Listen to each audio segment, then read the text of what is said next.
How's it going, everyone? Today we're going to be covering the Kaizen off-road bed support bar. So this is the bar here, and we're going to be doing an install and kind of an overview of how it looks, what it does. But pretty much, oh, my tailgate's locked. Pretty much, it's going to be placed from here to here on the back of the bed and kind of supports the bed. It's like bed brackets, but it's a long bar, so it's much stronger and actually goes into with these bed bolts here. So it's going to be installed here and makes the bed tight and wobble less because it is a composite bed on the Toyota Tacoma. So this brings everything nice and tight, especially with this bed cage back here. Even if you don't have a bed cage, it's nice having a tight bed. So it's going to bring everything in nice and tight and give you that support that you need. So let's get into this bed cage.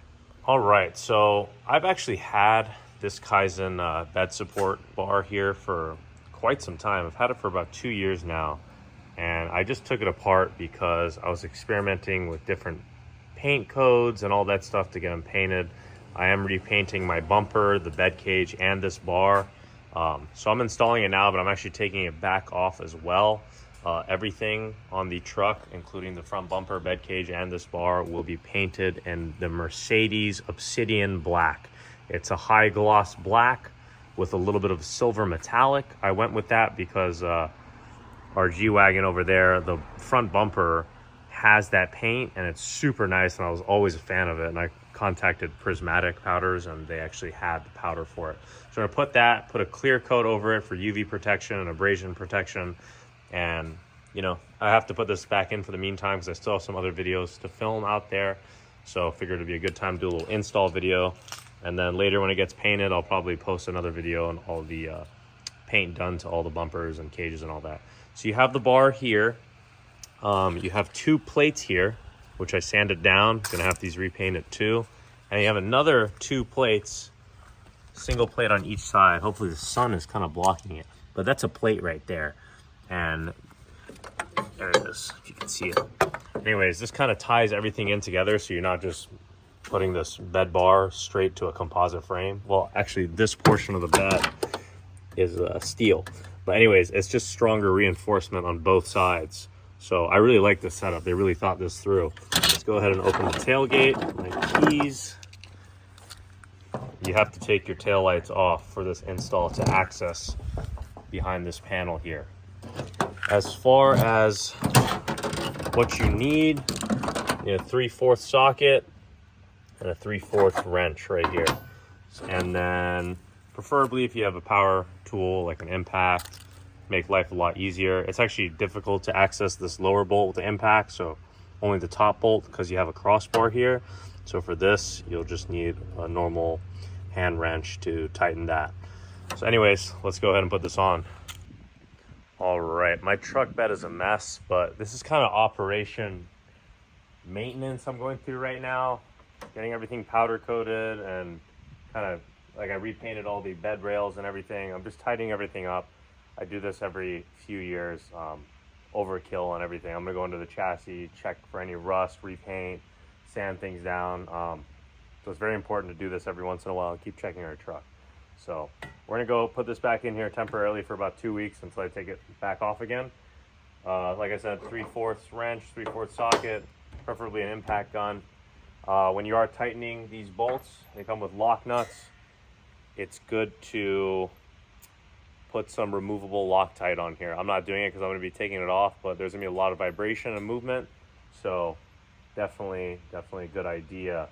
And you're gonna have to pre-drill some holes in there, 3/4 obviously, and that way you can slide the bolts in. I don't even know if my head's in the camera right now. I didn't really check the camera angle. So anyway, so you want to position the plates on the inside first. This is what the plate looks like right there, and then position it in place. You will also maybe, depending on the condition of your bed, if it slides in or not, you might need a dead blow hammer. This is a normal hammer with a dead blow cover, because I may need to hammer it in place because it's a very, very snug fit. So keep that in mind. And then when we are putting everything back together, make sure on the bed bolts, you put some anti-seize on here. Very important, you don't want seized up bed bolts. The anti-seize does make the bed bolts a little loose. I just torque check them every now and then, but it's better to have that issue than a seized bed bolt, because I've had seized bed bolts and it was a mission to get them out. So this is a must. All right, let's go ahead and place our plates here. So I'm gonna go ahead and line them up like that. It's a temporary mock-up. And make sure the one's inside. Let me make sure my camera's recording. I don't even remember. Yeah, okay. That would have been a waste of time. So these are lined up good. So yeah, 4 plates in total, 2 on each side, 1 outside, 1 inside. Now let's go ahead. And these tabs are going to be facing towards the truck. So it's going to go in like this. Let's go ahead and see if we can fit this in there. Those already failed, so we're probably going to have to hammer those in.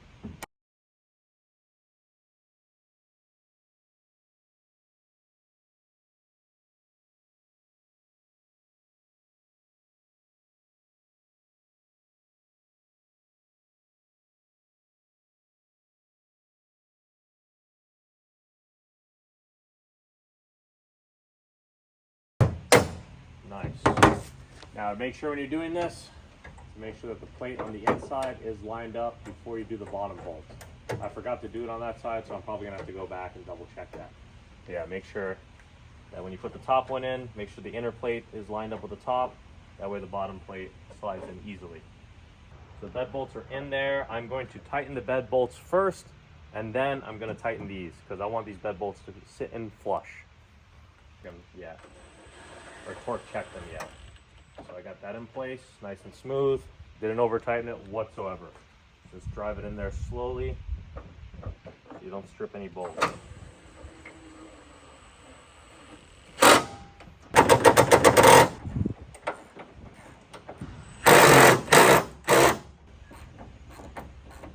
All right, so now that they're in place, we're gonna go ahead, and as I mentioned, we're gonna torque them down tight as you can go with your hand at least. Don't drive it with this.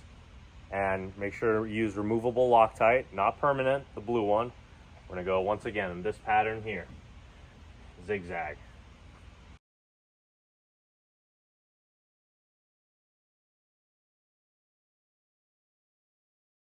All right, those are good to go. Just gonna put those bed bolts back into place.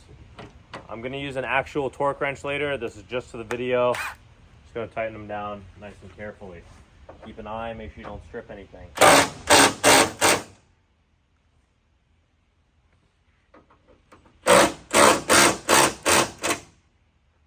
Okay, that is pretty much the install on the Kaizen bed bar, or bed support bar. Then you're just gonna put your tail lights back into place and you're ready to roll. That's all there is to it. It's very easy. It is a good tie down point if you're putting a lot of things in your bed. It's a good bed stop. You need to like put your tailgate down to fit anything in here. You got about an inch or 2 inches of stoppage here from the height of the bar, and then you can tie down things here, put things up against this. So it's nice. Whatever you want to do with this. I don't know, you got some grab handles. No idea. Anyways, point is, this is very strong and the bed is nice and tight back here, and it's not going to flex so much. So anyways, that's the install. Make sure to subscribe, stay tuned for when I powder coat everything, and thanks for watching.